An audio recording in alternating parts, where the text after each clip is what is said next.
The pearl is lovelier than the most brilliant of crystalline stones, the moralist declares, because it is made through the suffering of a living creature.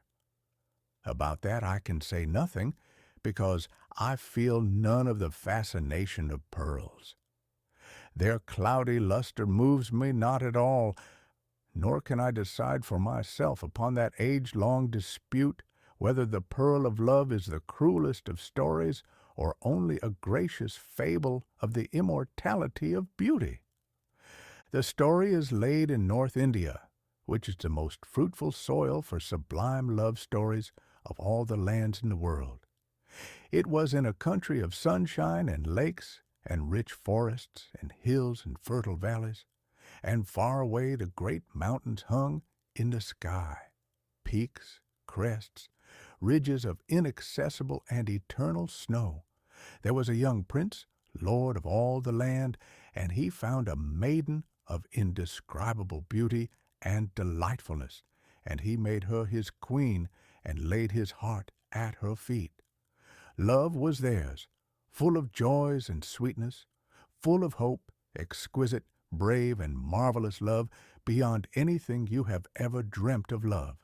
It was theirs for a year and part of a year, and then suddenly, because of some venomous sting that came to her in a thicket, she died. She died, and for a while the prince was utterly prostrated. He was silent and motionless with grief. They feared he might kill himself, and he had neither sons nor brothers to succeed him. For 2 days and nights he lay upon his face, fasting, across the foot of the couch which bore her calm and lovely body. Then he arose and ate, and went about very quietly like one who has taken a great resolution. He caused her body to be put in a coffin of lead mixed with silver, and for that he had an outer coffin made of the most precious and scented woods wrought with gold. And about that there was to be a sarcophagus of alabaster, inlaid with precious stones. And while these things were being done, he spent his time for the most part by the pools, and in the garden houses and pavilions and groves, and in those chambers in the palace where they two had been most together, brooding upon her loveliness. He did not rend his garments, nor defile himself with ashes and sackcloth, as the custom was, for his love was too great for such extravagances. At last he came forth again among his counselors, and before the people, and told them what he had a mind to do. He said he could never more touch woman, he could never more think of them, and so he would find a seemly youth to adopt for his heir, and train him to his task, and that he would do his princely duties as became him, but that for the rest of it he would give himself with all his power and all his strength and all his wealth, all that he could command, to make a monument worthy of his incomparable, dear, lost mistress. A building, it should be of perfect grace and beauty, more marvelous than any other building had ever been or could ever be, so that to the end of time it should be a wonder, and men would treasure it and speak of it and desire to see it, and come from all lands of the earth to visit and recall the name and memory of his queen. And this building, he said, was to be called the Pearl of Love.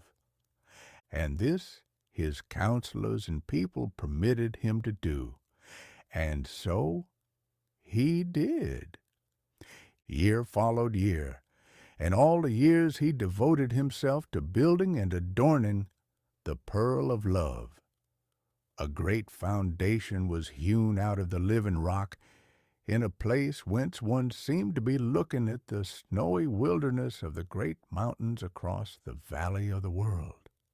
Villages and hills there were, a winding river, and very far away 3 great cities.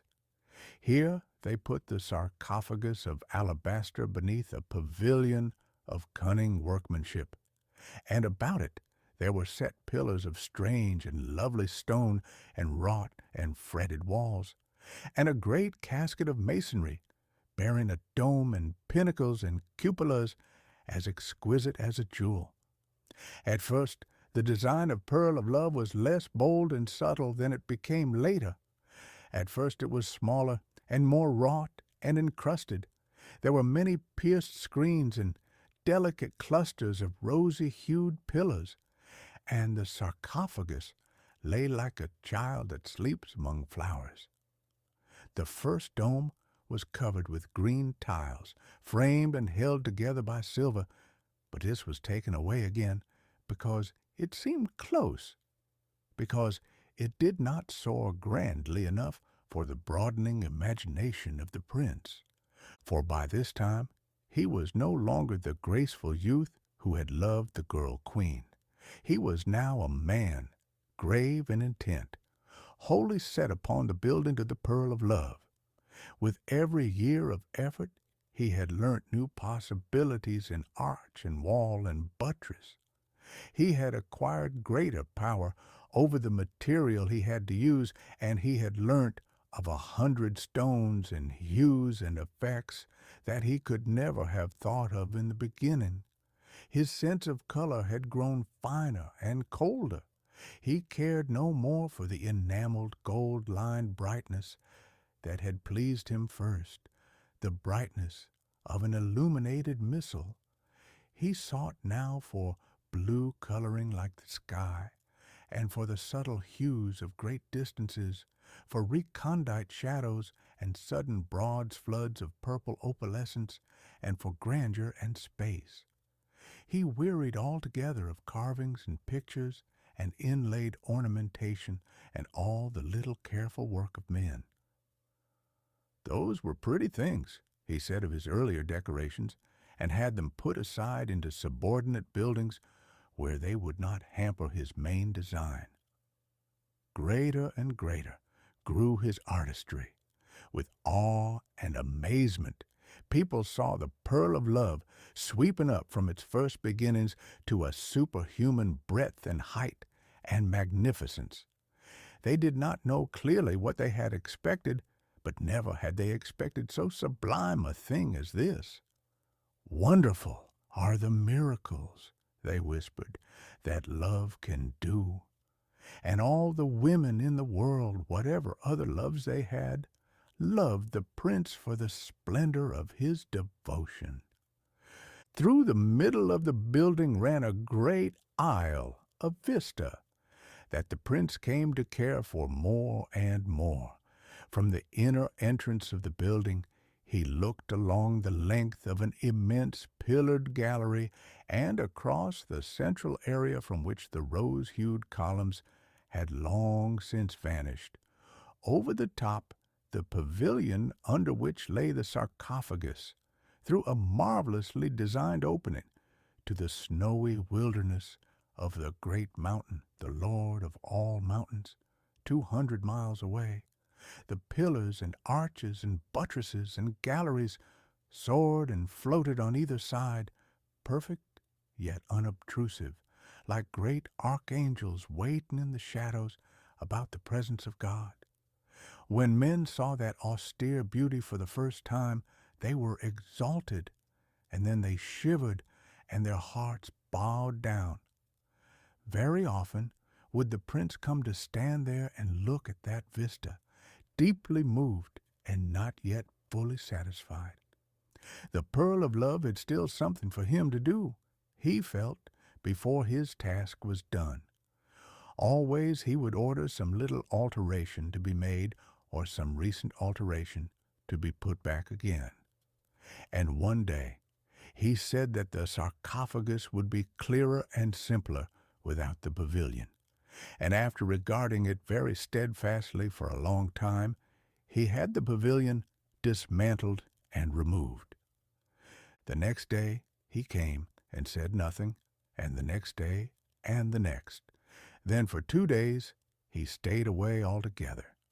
Then he returned, bringing with him an architect and 2 master craftsmen and a small retinue, All looked, standing together silently in a little group amidst the serene vastness of their achievement. No trace of toil remained in its perfection. It was as if God of nature's beauty had taken over their offspring to himself. Only one thing there was to mar the absolute harmony. There was a certain disproportion about the sarcophagus. It had never been enlarged, and indeed how could it have been enlarged since the early days? It challenged the eye. It nicked the streaming lines. In that sarcophagus was the casket of lead and silver, and in the casket of lead and silver was the queen, the dear immortal cause of all this beauty. But now that sarcophagus seemed no more than a little dark oblong that lay incongruously in the great vista of the pearl of love. It was as if someone had dropped a small valise upon the crystal sea of heaven. Long the prince mused, but no one knew the thoughts that passed through his mind. At last he spoke. He pointed. "Take that thing away," he said.